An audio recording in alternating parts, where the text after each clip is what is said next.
السلام علیکم ورحمۃ اللہ وبرکاتہ نحمدہ ونصلی علی رسولہ الکریم اما بعد بسم اللہ الرحمن الرحیم۔ آج ہم 5واں سبق پڑھیں گے۔ ختم نبوت کورس ہمارا چل رہا ہے، 4 سبق ہو چکے، آج 5واں پڑھیں گے۔ اب 5ویں سبق کا ہمارا موضوع ہے وحی، الہام اور کشف کا شرعی معنی اور ان چیزوں میں قادیانی تحریفات، اس کا ہم جائزہ لیں گے۔ تو سب سے پہلے وحی، الہام اور کشف کی تعریف، شریعت نے اس کی کیا تعریف کی ہے وہ ہم سب سے پہلے سیکھیں گے۔ تو سب سے پہلے وحی ہے۔ اصطلاحی شریعت میں وحی اس کلام کو کہتے ہیں جو اللہ تعالیٰ کی طرف سے بذریعہ فرشتہ نبی کو بھیجا ہو۔ اس کو وحی نبوت بھی کہتے ہیں جو انبیاء کرام علیہم الصلوات و تسلیمات کے ساتھ مخصوص ہے، اور اگر بذریعہ القاء فی القلب ہو تو اس کو وحی الہام کہتے ہیں۔ جس میں فرشتے کا واسطہ ہونا ضروری نہیں، جو اولیاء پر بھی ہوتی ہیں۔ اگر بذریعہ خواب ہو تو اصطلاح شریعت میں اس کو رؤیا صالحہ کہتے ہیں، جو عام مومنین اور صالحین کو بھی ہوتا ہے۔ اور کشف اور الہام اور رؤیا صالحہ پر لغتاً وحی کا اطلاق ہو سکتا ہے۔ قرآن مجید میں آیا ہے وَأَوْحَيْنَا إِلَىٰ أُمِّ مُوسَىٰ، مگر عرف شرع میں جب لفظ وحی کا بولا جاتا ہے تو اس سے وحی نبوت ہی مراد ہوتی ہے، اس سے وحی نبوت ہی مراد ہوتی ہے۔ یہ ایسا ہی ہے جیسے کہ قرآن کریم میں باعتبار لغت کے شیطانی وسوسوں پر بھی وحی کا اطلاق آیا ہے، کما قال اللہ تعالی وَإِنَّ الشَّيَاطِينَ لَيُوحُونَ إِلَىٰ أَوْلِيَائِهِمْ وَكَذَلِكَ جَعَلْنَا لِكُلِّ نَبِيٍّ عَدُوًّا شَيَاطِينَ الْإِنسِ وَالْجِنِّ يُوحِي بَعْضُهُمْ إِلَىٰ بَعْضٍ زُخْرُفَ الْقَوْلِ غُرُورًا۔ یہ سورہ انعام کی 121 نمبر اور 112 نمبر آیات ہیں۔ تو ان میں بھی شیاطین کی جو ہے نا وہ کی طرف وحی کی نسبت کی گئی ہے۔ تو اس سے وہ وحی مراد نہیں ہوتی ہے، اس سے وہ عرف شرع میں جو وحی کا لفظ بولا جاتا ہے اس سے وحی نبوت ہی مراد ہوتی ہے، باقی کوئی وحی مراد نہیں ہوتی ہے۔ پھر دوسری چیز ہے الہام، کسی خیر اور اچھی بات کا بلا نظر اور فکر اور بلا کسی سبب ظاہری کے من جانب اللہ قلب میں جو القاء ہونے کا نام الہام ہے۔ جو علم بطریق حواس حاصل ہو وہ ادراک حسی ہے، اور جو علم بغیر حس اور عقل کے اللہ کی طرف سے بغیر کسی سبب کے دل میں ڈالا جائے اس کو الہام کہتے ہیں۔ مطلب کوئی یعنی عقل اس نے استعمال نہیں کی، کوئی علم نہیں حاصل کیا، اللہ کی طرف سے اس کی دل میں ڈالا گیا، اس کو الہام کہتے ہیں۔ الہام محض فراست ایمانی ہے، جس کا حدیث میں ذکر آیا ہے کہ وہ من وجہ کسب ہے اور من وجہ وہب ہے۔ اگرچہ کشف اپنے مفہوم کے اعتبار سے الہام سے عام ہے، لیکن کشف کا زیادہ تعلق امور حسیہ سے ہے اور الہام کا تعلق امور قلبیہ سے ہے۔ یعنی خلاصہ کلام یہ ہوا کہ کسی خیر اور اچھی بات کا بغیر کسی نظر اور فکر کے، بغیر کسی سبب ظاہری کے اللہ کی طرف سے دل میں آ جانا، اچھی بات، اچھی اور خیر کی بات، اس کو الہام کہتے ہیں۔ ٹھیک ہے۔ اور وہی چونکہ من جانب اللہ ہوتی ہے، اور اس میں یہ وہ صرف نبیوں کے ساتھ خاص ہوتی ہے، وہ کسی اور کے ساتھ خاص نہیں ہوتی، جو شرع میں وہ وحی نبوت جس کو کہتے ہیں۔ پھر کشف، عالم غیب کی کسی چیز سے پردہ اٹھا کر دکھلانے کا نام کشف ہے۔ کشف سے پہلے جو چیز چھپی تھی، مستور تھی، اب وہ مکشوف یعنی ظاہر اور اشکارا ہوگی۔ قاضی محمد علی تھانوی رحمۃ اللہ علیہ نے کشاف اصطلاحات الفنون صفحہ 1254 میں لکھا ہے کہ حجابات کا مرتفع ہونا قلب کی صفائی اور نورانیت پر موقوف ہے۔ جس قدر دل صاف ہوگا اور منور ہوگا اسی قدر حجابات مرتفع ہوں گے۔ جاننا چاہیے کہ حجابات کا مرتفع ہونا یہ دل کی نورانیت پر موقوف ہوتا ہے تو ہے، مگر اس پر یہ لازم ملزوم نہیں ہے کہ جس کی دل نورانی ہوگا، جس کے دل میں خشیت الہی ہوگی، اللہ کے نور سے منور ہوگا، تو اس پر ضروری کشف ہوگا۔ کشف ہو بھی سکتا ہے، نہیں بھی ہو سکتا ہے۔ اب بات یہ سمجھنے کی ہے کہ وحی اور الہام میں فرق ہونا چاہیے، وحی اور الہام میں فرق ہونا چاہیے، چونکہ قادیانی دھوکہ دیتے ہیں اس متعلق، اس کے بارے میں۔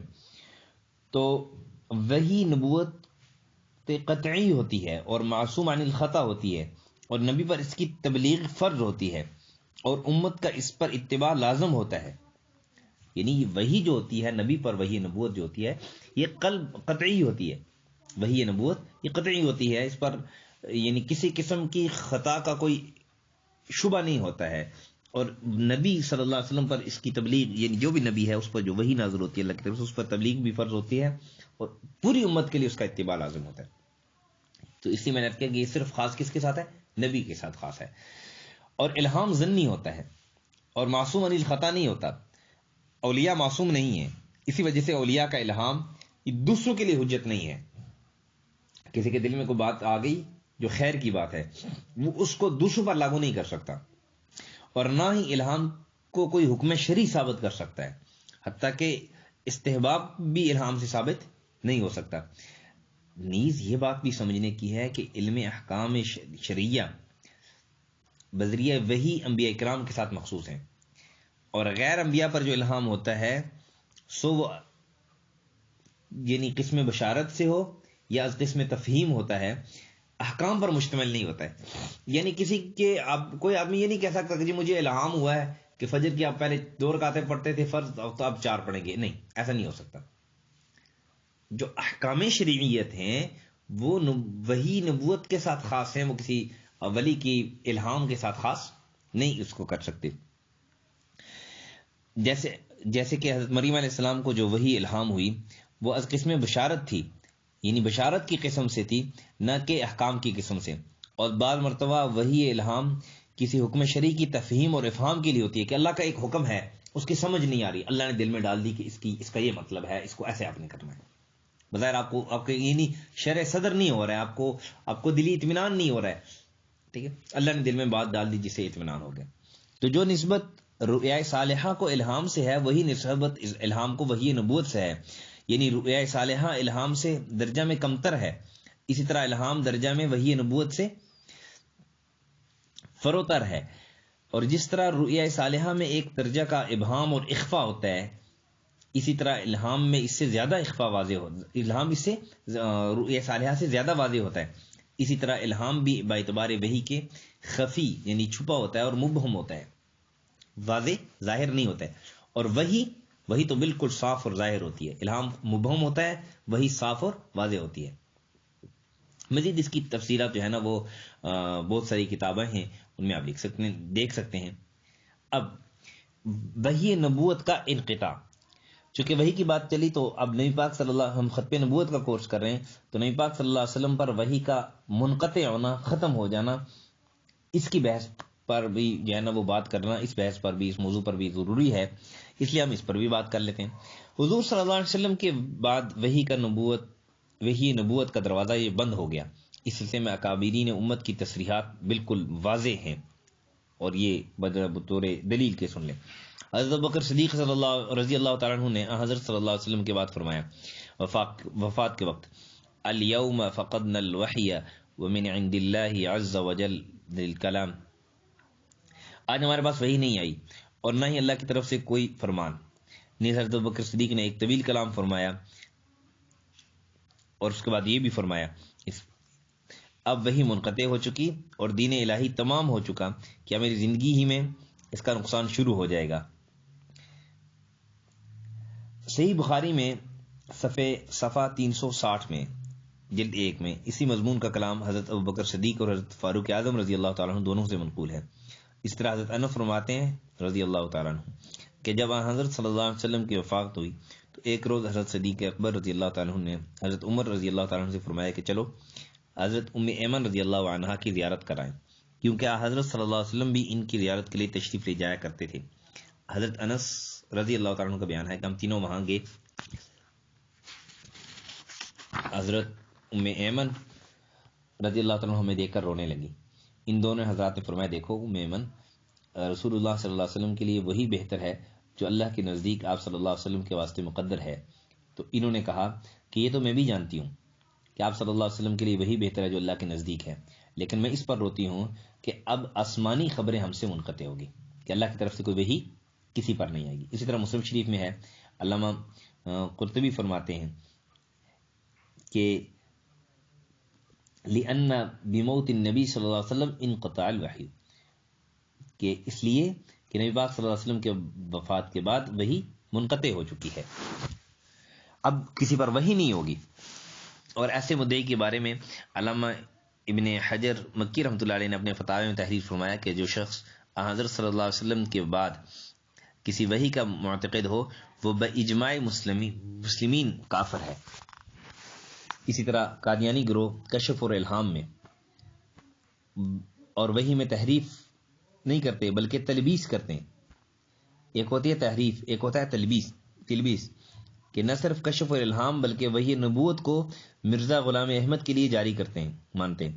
چنانچہ انہوں نے مرزا غلام احمد کی قادیانی کی نام نہاد وحی کو ایک مستقل کتاب کی شکل میں شائع کیا ہے۔ انہوں نے اس کا نام تذکرہ رکھا ہے، حالانکہ تذکرہ قرآن مجید کا نام ہے، جیسے کہ آیت مبارکہ ہے کلا انہا تذکرہ فمن شاء ذکر فی صحف مکرمہ مرفوعۃ مطہرہ۔ ان آیات میں تذکرہ قرآن مجید کو قرار دیا گیا۔ قادیانی اگر مرزا غلام احمد قادیانی کی وحی کے مجموعہ کا نام قرآن رکھتے تو مسلمانوں میں اشتعال پھیلتا، اس لیے انہوں نے قرآن مجید کا غیر عرفی نام چرا کر مرزا کی وحی پر چشمہ کر دیا، یعنی مرزا کی ان باتوں پر جن کو وہ وحی کہتا ہے اس پر چشمہ کر دیا، اور اسی طرح تذکرہ کے پہلے صفحے پر عنوان کام کیا تذکرہ وحی مقدس و رؤیا کشوف حضرت مسیح موعود، یعنی اس کا انہوں نے عنوان قائم کر دیا۔ قادیانی مرزا غلام احمد قادیانی کے لیے وحی نبوت کو جاری مانتے ہیں۔ اس تذکرہ کا حجم 818 صفحات ہیں۔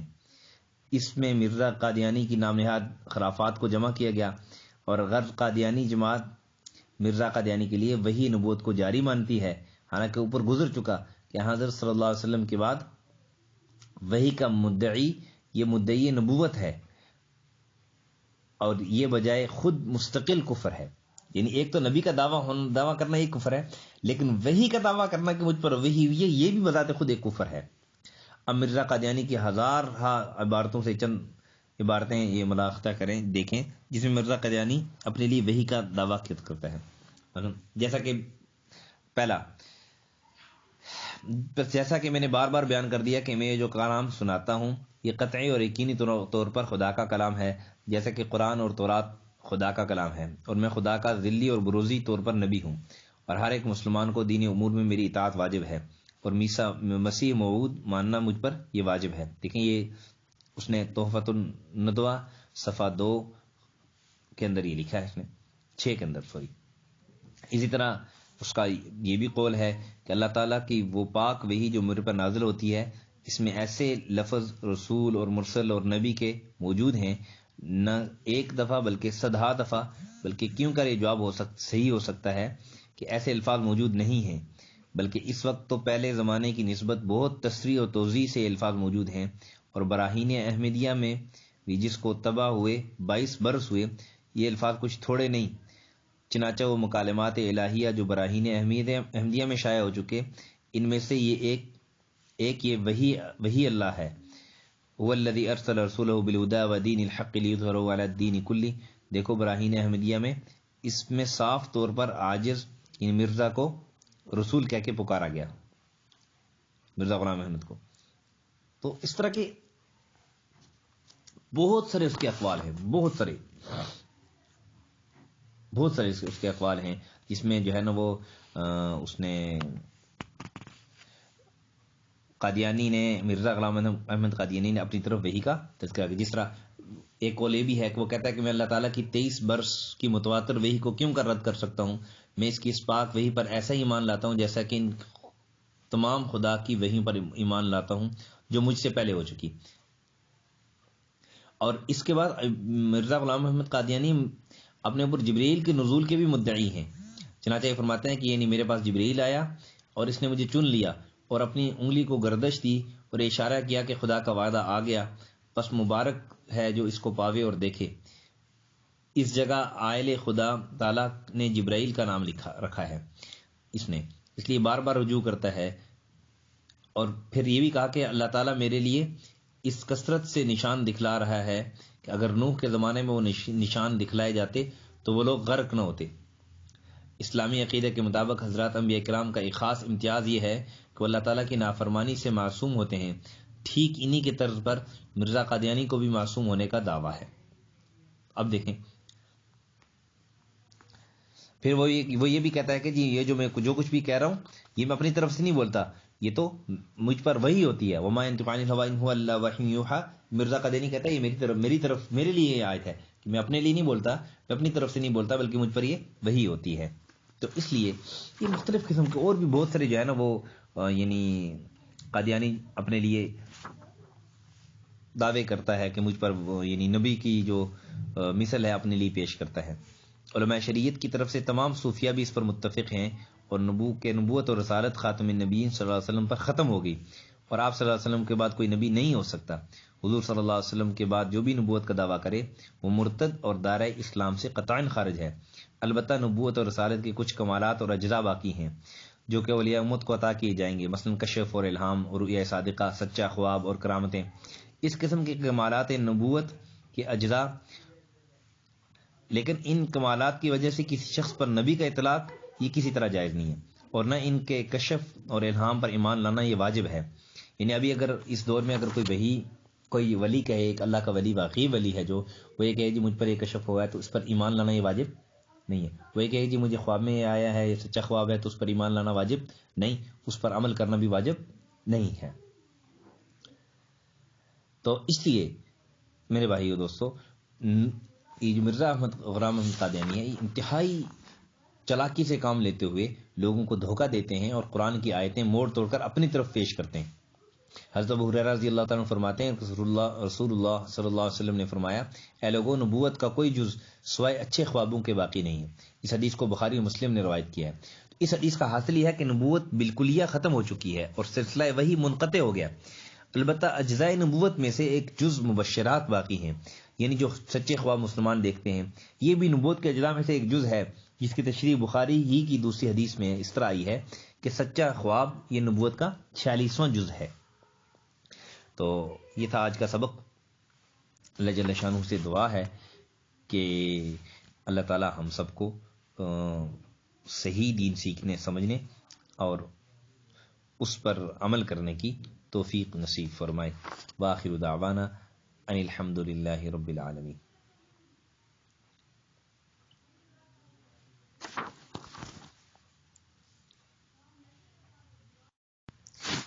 اچھا، چند باتیں جو ہے نا وہ رہ گئی ہیں آج کے سبق سے متعلق، تو وہ بھی آپ کو گوش گزار کر لیں۔ دیکھیں، ایک بات تو یہ ہے کہ جو الہام اور کشف وغیرہ ہیں، ان کمالات کی وجہ سے کسی شخص پر نبی کا اطلاق نہیں کر سکتے، یہ بھی کسی طرح جائز نہیں ہے، اور نہ ان کی کشف اور الہام پر ایمان لانا واجب ہے۔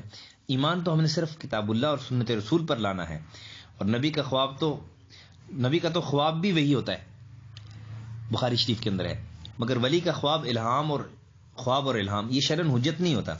نبی کے خواب سے تو ایک معصوم کا ذبح کرنا اور قتل کرنا بھی جائز ہے، مگر ولی اللہ کے یعنی اللہ کے ولی کے الہام سے قتل کا جواز تو درکنار، اس کا استحباب کا درجہ بھی ثابت نہیں ہو سکتا۔ کوئی ولی کہے جی کہ مجھے الہام ہوا ہے کہ فلانے بندے کو قتل کرو، یا مجھے خواب میں آیا فلانے بندے کو قتل کرو، تو چلو جی اس کو قتل کرنا جائز ہو جائے گا، ایسا نہیں ہوگا۔ اسی طرح کسی بڑے سے بڑے بزرگ کا کشف اور الہام شرعی مسئلہ کے اثبات کے لیے کوئی مستقل دلیل بھی نہیں ہو سکتا۔ اس کو اس طرح سمجھیں کہ کسی شخص میں کچھ کمالات اور خصلتیں بادشاہ اور وزیر کسی پائی جاتی ہیں، تو اس بنا پر وہ شخص بادشاہ اور وزیر تو نہیں بن سکتا، اور اگر کوئی شخص اس بنا پر بادشاہ اور وزارت کا دعویٰ کرے اور اپنے آپ کو وزیر اور بادشاہ کہنے لگے تو فوراً اس کے گرفتاری کے احکامات جاری ہوں گے۔ اس طرح اگر کسی شخص میں نبوت کے برائے نام کچھ کمالات پائے جائیں تو اس سے اس شخص کا منصب نبوت پر فائد ہونا یہ لازم نہیں آتا، بلکہ اگر کوئی شخص اپنے نبی اور رسول ہونے کا دعویٰ کرے تو وہ مرتد بھی ہوگا اور اسلام کا باغی بھی سمجھا جائے گا۔ یہ چند باتیں رہ گئی تھیں جو آپ کے گوش گزار کرنا یہ ضروری تھا۔ وآخر دعوانا الحمد للہ رب العالمین۔